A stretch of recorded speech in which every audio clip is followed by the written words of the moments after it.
Muito boa noite, pessoal. Queria falar que é uma satisfação estar aqui com vocês.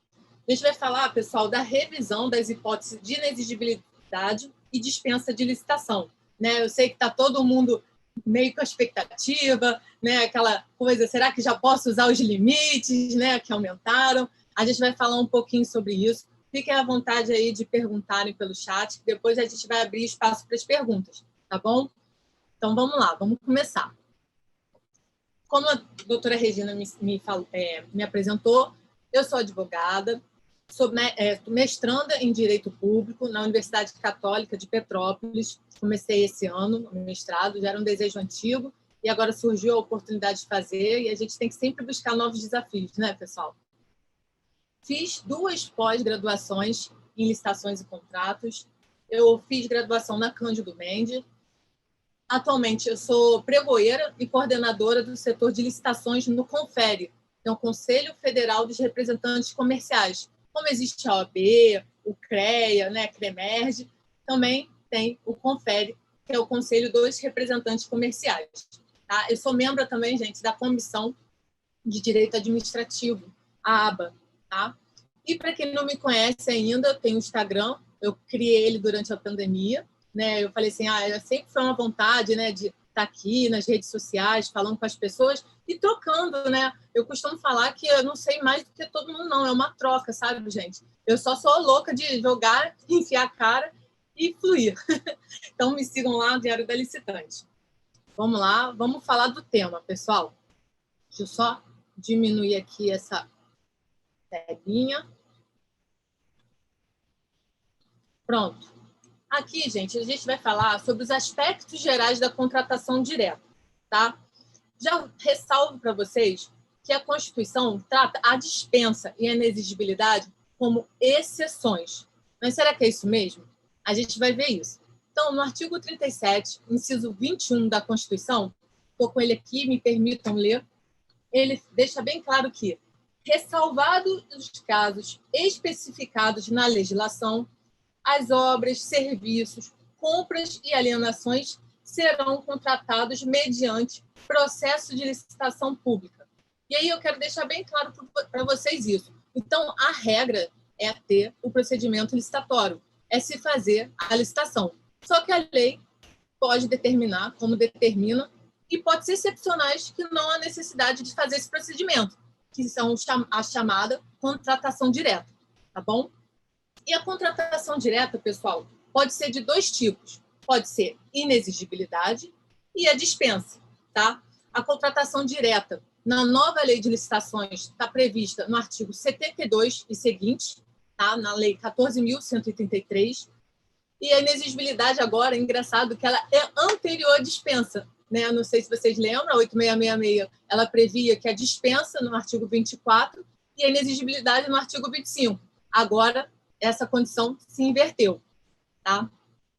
E aqui, pessoal, eu trouxe para vocês, como eu falei, né? Em regra, esses institutos são excepcionais. Mas eu trouxe aqui esse quadro que mostra ao contrário. Vocês veem, olha só, o número de dispensa como é enorme. Isso aqui eu peguei no domingo, no dia 17 de abril, lá do Comprasnet, para vocês verem a quantidade de dispensa em detrimento de um pregão, né, das modalidades tradicionais, né? A inexigibilidade vem lá em terceiro lugar, mas para vocês verem como se faz dispensa, né? Isso só o Comprasnet, olha, 536.209. Isso, como eu falei, no domingo. Hoje, com certeza, já aumentou. Tá? E, Gisela, aqui eu vou falar para quem está começando. Eu sei que muita gente aqui já sabe, vai falar assim, mas ela está explicando isso, mas é importante nivelar o conhecimento. Então, o que eu vou falar para vocês? O que é inexigibilidade? Para a gente começar. Pessoal, o que vocês têm que ter na cabeça quando a gente fala de inexigibilidade? É a inviabilidade de competição. Tá? Aí a gente vai ver lá no artigo 74 seguinte, o rol é exemplificativo, ou seja, podem ter outras hipóteses que não aquelas que a lei determinou. Tá? Então, pensem nisso. Quando a gente pensa em inexigibilidade, é que realmente não tem como fazer licitação. Diferente da dispensa.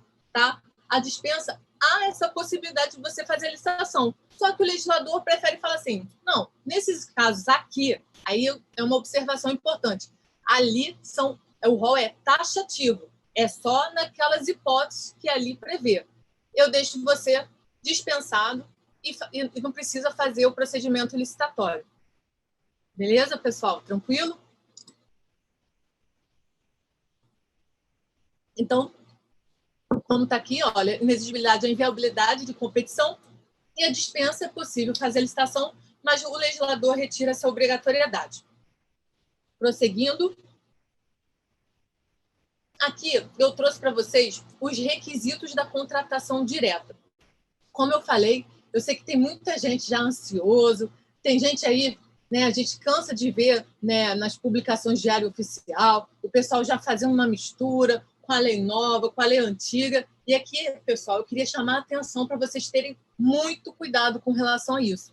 A gente está vendo, né, publicações no Diário Oficial, um pregão com a Lei 8666, com a Lei 14.183, menciona o Decreto 10.024.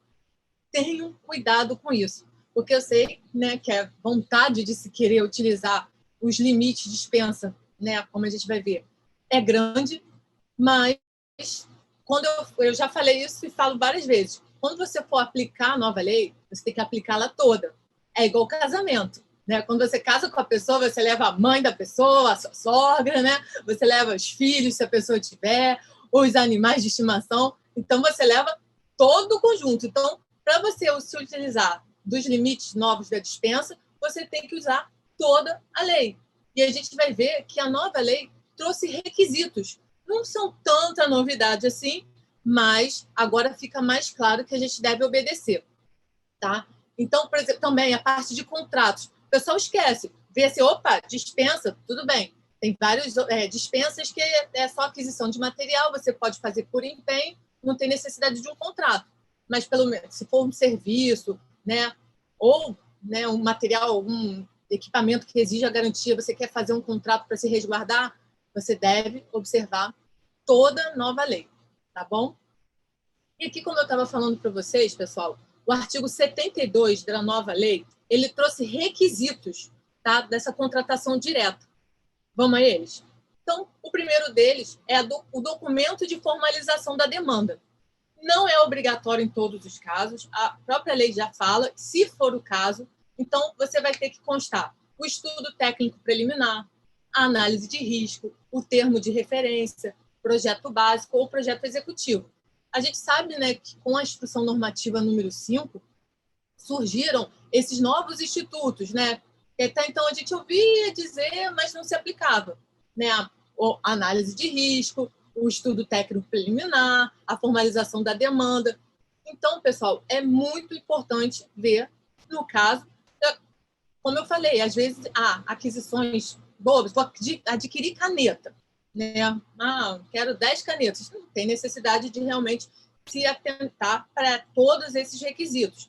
Mas, se for tipo um serviço de link de internet, né, que existe um pouquinho mais de complexidade, né, a administração tem que especificar melhor. O ideal, sim, que se faça um estudo técnico preliminar, a análise de risco, projeto básico, na verdade, termo de referência, tá?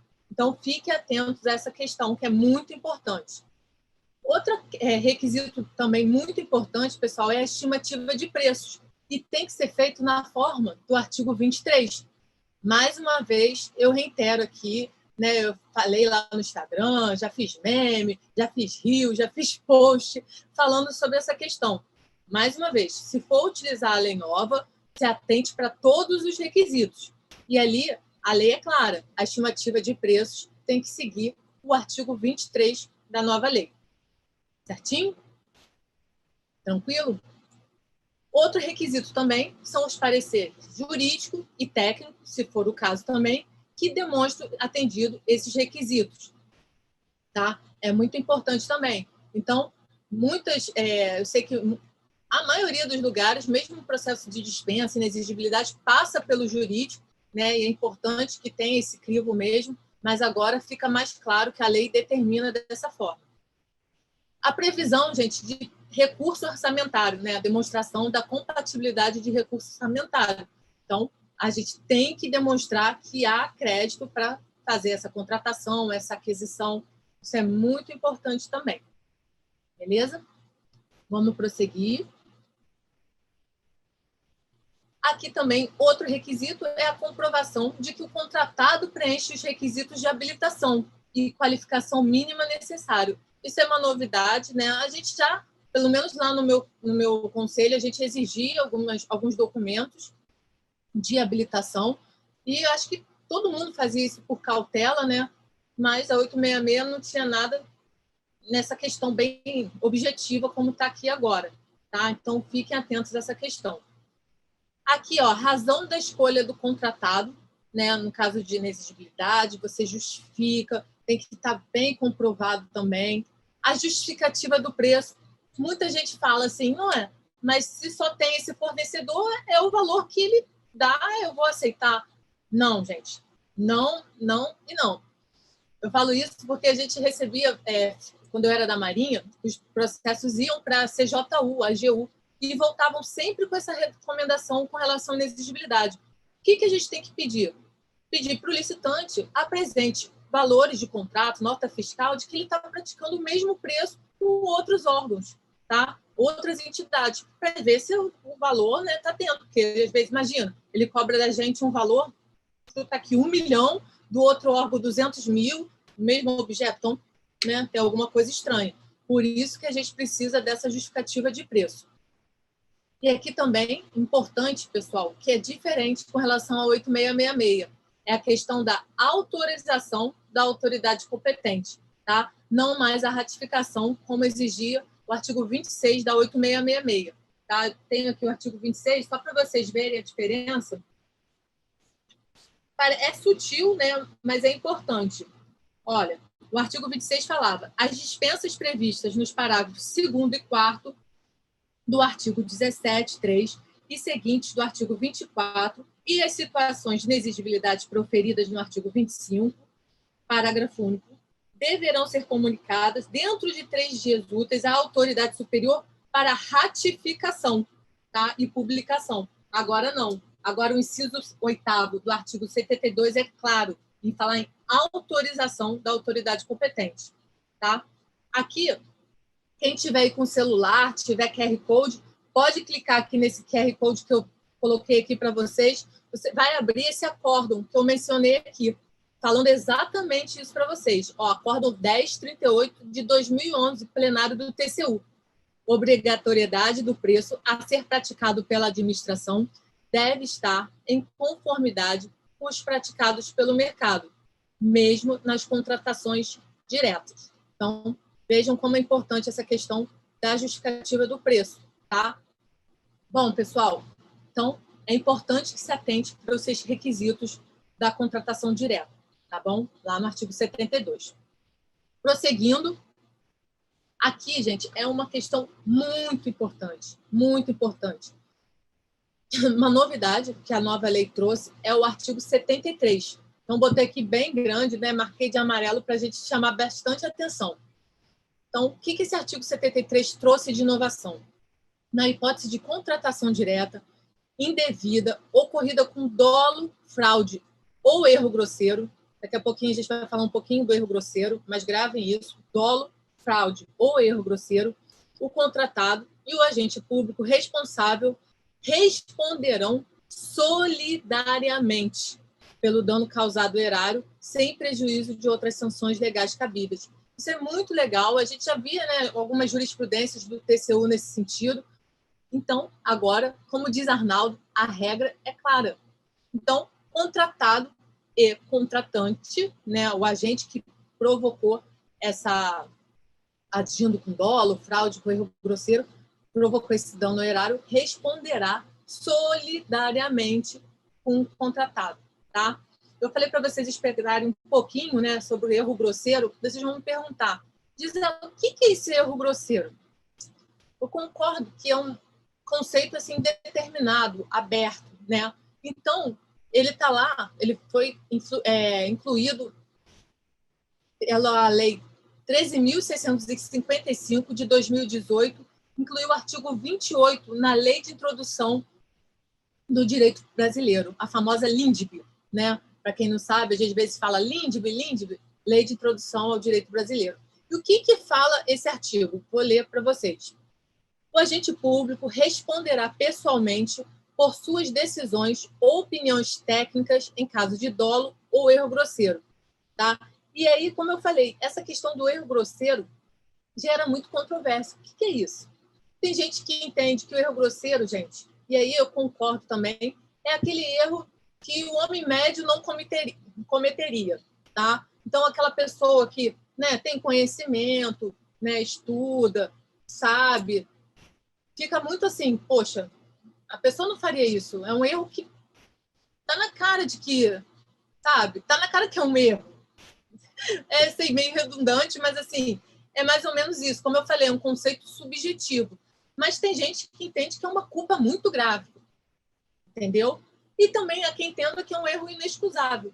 Então, há essa questão. A jurisprudência do TCU, às vezes, né, menciona essa questão do erro grosseiro, e é importante a gente colocar isso, tá bom? Então, o erro grosseiro foi incluído lá na LINDB pelo artigo 28. Prosseguindo aqui, pessoal, agora a gente vai tratar da inexigibilidade de licitação. Como eu falei para vocês, agora a inexigibilidade vem antes, está prevista lá no artigo 74, então agora ela vem primeiro do que a dispensa. E aqui eu trouxe só as inovações, porque muito já trazia a 8666, alteraram algumas coisas, mas eu só coloquei aqui o que eu julguei importante da gente falar, tá? Então, a Lei 14.133 trouxe a previsão de 2 novos casos, tá? O credenciamento e a compra ou locação de imóvel em virtude das características e da localização, tá? Esses dois, credenciamento e a compra ou locação de imóvel em virtude das características e da localização, foram incluídos como espécies de inexigibilidade, tá? Aqui eu botei que o credenciamento já era meio que considerado uma inexigibilidade, tá? Mesmo na legislação anterior, mas agora está expresso, né? Como eu falo, a regra é clara. E a compra e locação, gente, era uma hipótese de licitação dispensável, tá? Então, houve essa alteração, trazendo ela para uma hipótese de inexigibilidade, tá bom? Coloquei aqui que são as maiores novidades com relação à inexigibilidade. Outras hipóteses que vocês estão acostumados, né? A questão de aquisição de materiais, equipamentos ou gêneros, ou contratação de serviço. Aqui é muito importante esse inciso primeiro. Deixa eu ver se no próximo slide. Eu coloquei aqui. Por quê? Eu não sei se vocês lembram, o artigo 25, inciso 1, gerava uma controvérsia, porque não falava sobre a questão de prestação de serviço, né? Ele falava lá em materiais, equipamentos, ou gêneros, e não falava da questão do serviço. A doutrina falava que se incluía no caput do artigo 25, mas ficava essa controvérsia. Agora não, agora está lá. Artigo 74, inciso 1.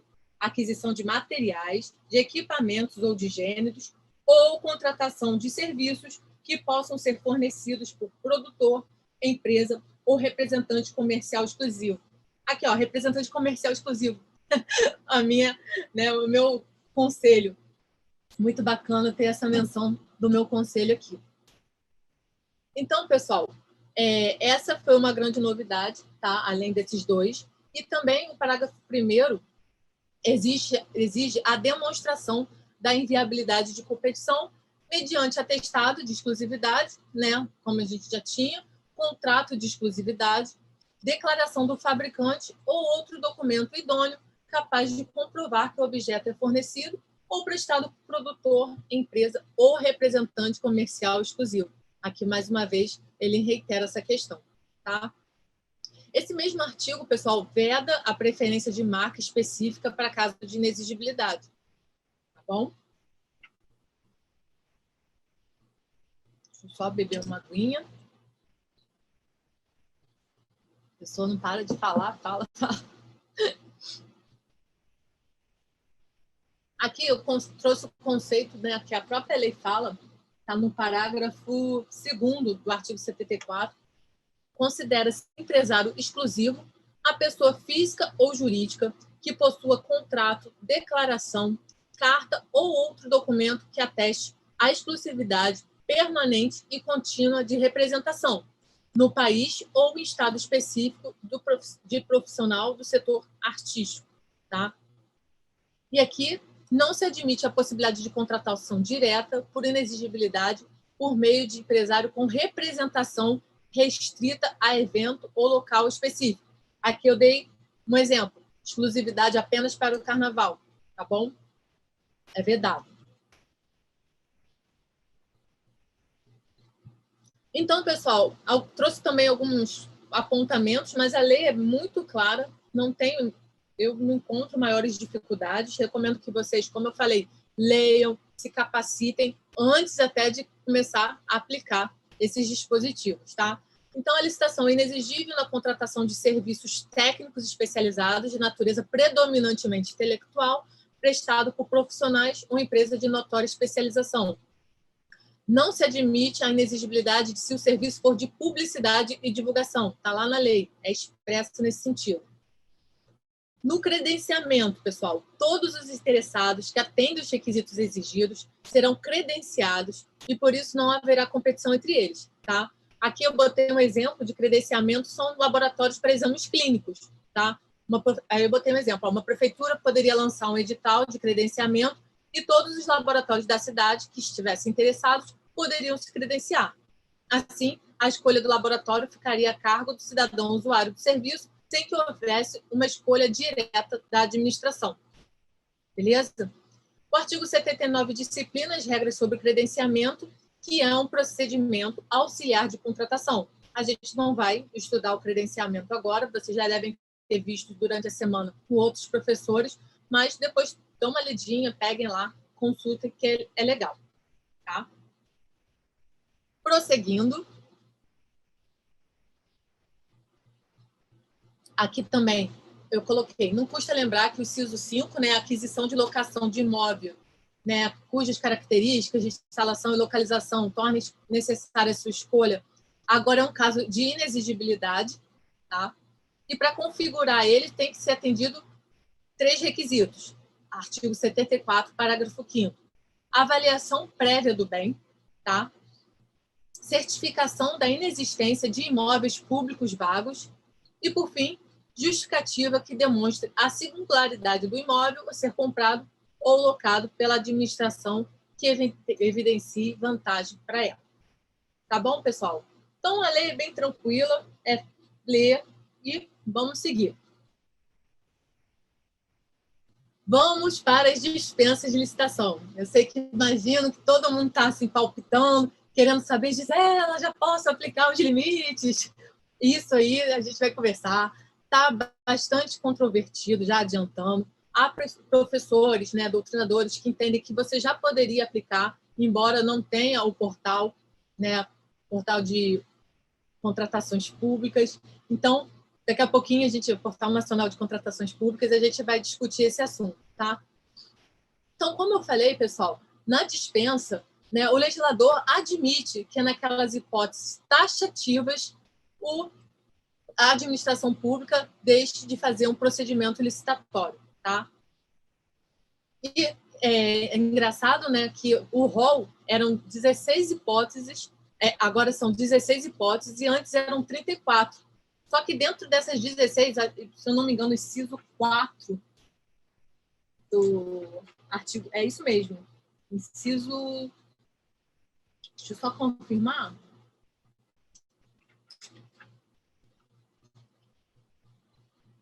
Minto, inciso... Isso mesmo, quarto. São várias alíneas. Então, A, B, C, D, vai até a M. Então, acabou que o número continua praticamente o mesmo, tá? Então, são 16 hipóteses, sendo que no inciso 4 detém várias hipóteses ali dentro desse inciso, tá bom? Vamos lá, pessoal. Chegou a hora. Eu acho que é a hipótese que todo mundo está aqui querendo saber, né, com relação à dispensa de licitação do baixo valor, né, que a gente chama. E o que aconteceu, gente? Não é uma novidade esses limites de valor, não lembro se vocês, ano passado, né, vamos lembrar que teve a lei Covid, ela realmente previu, né, um aumento de 50 mil para o caso de compras e serviços comuns e 100 mil para obras e serviços de engenharia. Tá? E as estatais já havia essa previsão também, não é nada muito novo. Né? Então, pessoal, os incisos 1 e 2, eles aumentaram o valor do limite de dispensa e na linha A está ali determinando que para valores até 100 mil reais você pode fazer uma obra, serviços de engenharia e aqui uma hipótese que é novidade. Essa não estava na lei da Covid, não. Serviços de manutenção de veículos automotores. Tá? Aqui eu botei manutenção porque eu já recebi perguntas assim, Gisela, e locação? Não. A lei, por enquanto, está falando em manutenção. Tá? Então, a gente tem que se restringir. Vamos esperar para ver se há um regulamento que prevê de alguma forma, ou a jurisprudência depois entende que esse conceito pode ser ampliado, mas isso, gente, por hora não. E só daqui a pouco a gente vai ver como que vai ficar. A lei é muito recente, né, gente? Não fez um ano ainda, né? Dia 1º de maio ela não fez um mês ainda. Dia 1º de maio ela faz um mês. Então, vamos aguardar, vamos ter calma. Eu falo para todo mundo, respira. Eu sei que está todo mundo já querendo utilizar, mas a gente acaba vendo algumas bizarrices por aí, tá bom? E na linha B, pessoal, prevê que valores inferiores a 50 mil para você fazer qualquer outro de serviço que não seja de engenharia e aquisições, compras, tá bom? Então, tá ali. E aí, como eu estava falando, já posso utilizar esses limites? Eu recomendo cautela. Há doutrinador que fala que sim, você pode se utilizar de outros meios de publicidade, que não precisaria esperar o portal. Então, se você colocaria no Diário Oficial, se você publicasse no seu órgão, né, no site do seu órgão, já estaria dando essa transparência, essa publicidade. Há doutrinadores que dizem que é questão de eficácia aguardar o portal ficar pronto para poder ali lançar. Tá? Então, vamos aguardar. Eu recomendo cautela, mas é de cada um. Desde que justifique bem, é isso que eu falo. Vamos gastar a caneta, tá tudo certo. Aqui, pessoal, é importante, isso aqui é muito importante, com relação ao atendimento aos limites citados, deverá ser verificado por meio do somatório do que foi gasto no exercício financeiro pela unidade gestora e pelo somatório da despesa realizada com objetos da mesma natureza, ou seja, aqueles relativos a contratações no mesmo ramo de atividade. E aí vocês podem me perguntar, Gisela, então o que é mesmo ramo de atividade? Sinceramente, ainda está controvertido também, né?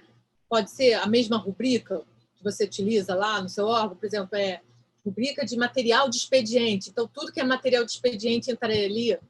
Não sei. Vamos aguardar, como eu falei para vocês, um regulamento para ter essa previsão de que seria ramo de atividade.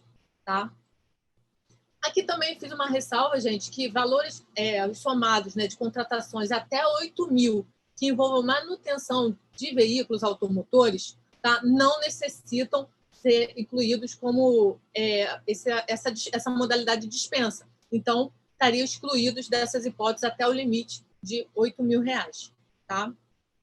E aqui só a guisa de informação, né, pode ter alguém que trabalhe com consórcio aí, nesses casos, né, quando consórcio público ou por autarquia ou fundação qualificada como agências executivas, esses valores poderão ser dobrados. Tá? Então, fiquem atentos a essa questão aí. Também pode ter algum concurseiro aqui assistindo, isso é bem coisinha de questão de concurso. Lembra a minha época de concurseira. Aqui, eu achei muito legal dois itens importantes com relação à transparência. Tá? Eu marquei aqui para vocês, que é a primeira, né, que é a indicação para adoção preferencial de divulgação prévia do aviso em sítio eletrônico oficial, pelo prazo mínimo de 3 dias úteis, com a especificação do objeto pretendido e com a manifestação de interesse da administração. Tá? Então, gente, aqui, o que acontece? A administração tem interesse em fazer um processo de dispensa, ela vai lá, divulga no site dela 3 dias antes para dar publicidade. né, para várias empresas participarem, né? Isso eu achei bem bacana na nova lei.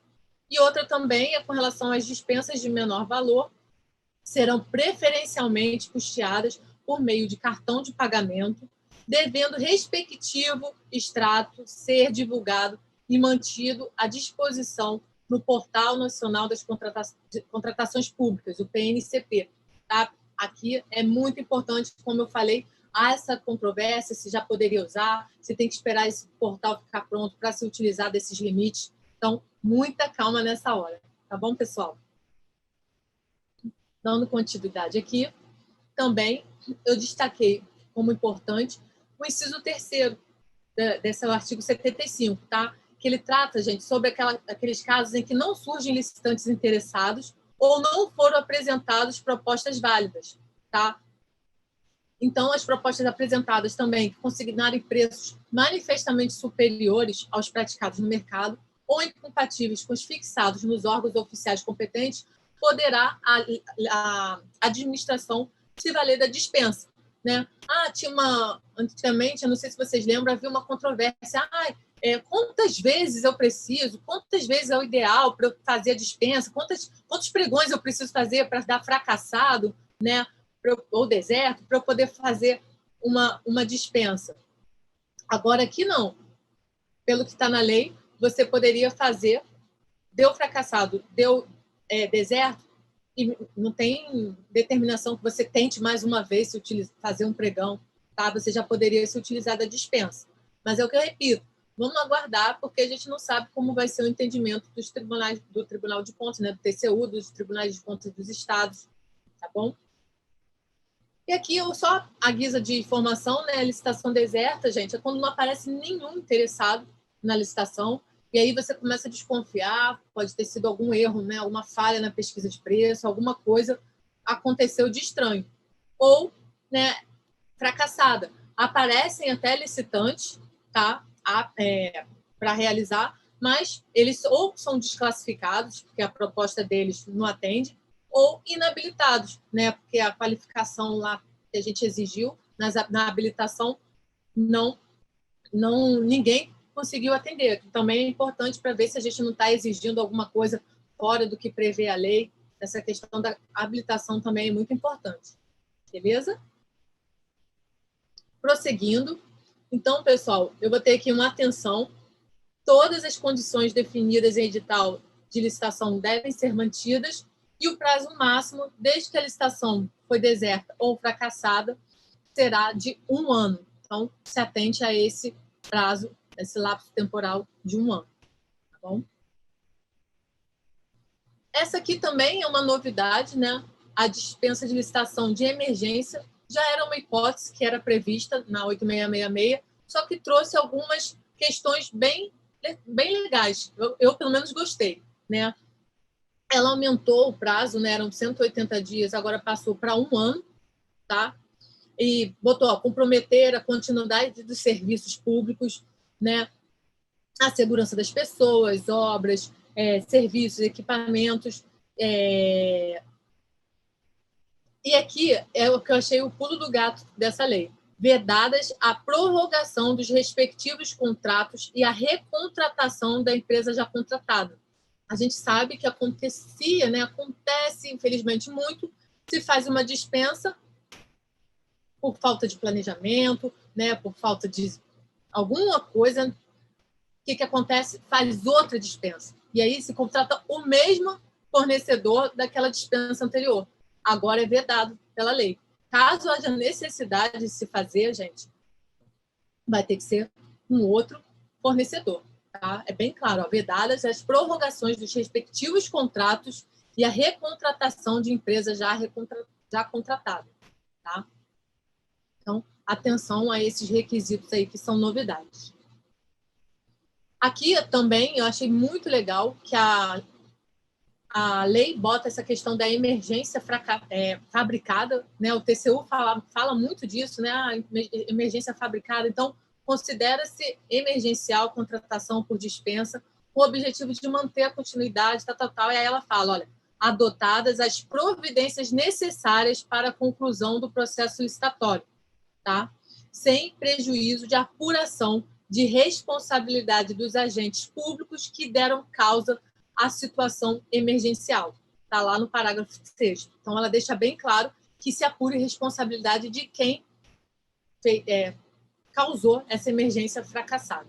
Tá? Então, os requisitos desse inciso. O objetivo seja manter a continuidade do serviço público, os valores têm que estar compatíveis com os valores de mercado, a administração adote as providências para a conclusão do processo licitatório e, por fim, caso ocorra a apuração de responsabilidades dos agentes públicos que deram causa a essa situação emergencial. Tá bom?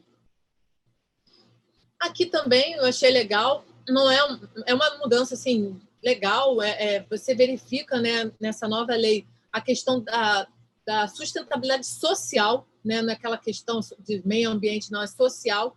E aqui eu acho que ficou bem claro nesse inciso, tá, pessoal? Inciso 14. Como que a lei, vou falar para vocês como ficou. Para a contratação de associação de pessoas com deficiência sem fins lucrativos e de comprovada idoneidade por órgão, entidade. Vocês verem que é uma mudança sutil, mas agrega muito. Por isso que eu até botei essa imagem. Por quê? Porque o artigo 24, inciso 20, falava Associação de Portadores de Deficiência Física. Né? Feio. Né? Então, associação de pessoas com deficiência. Pronto, parou por aí. Disse muito, né? Às vezes você falando menos é mais. É esse caso aqui. A 8666 falou muito, acabou que se atrapalhou um pouco. E a nova lei fez essa correção, que eu achei bem legal. Já terminando aqui, queria agradecer mais uma vez a todos vocês. Coloco aqui meu QR Code também, lá com o meu Instagram. É só vocês clicarem aqui, vocês vão ter acesso. Muito obrigada. Uma gratidão enorme, mais uma vez, estar aqui falando com vocês. Obrigada por disponibilizar um tempinho aqui para a gente conversar.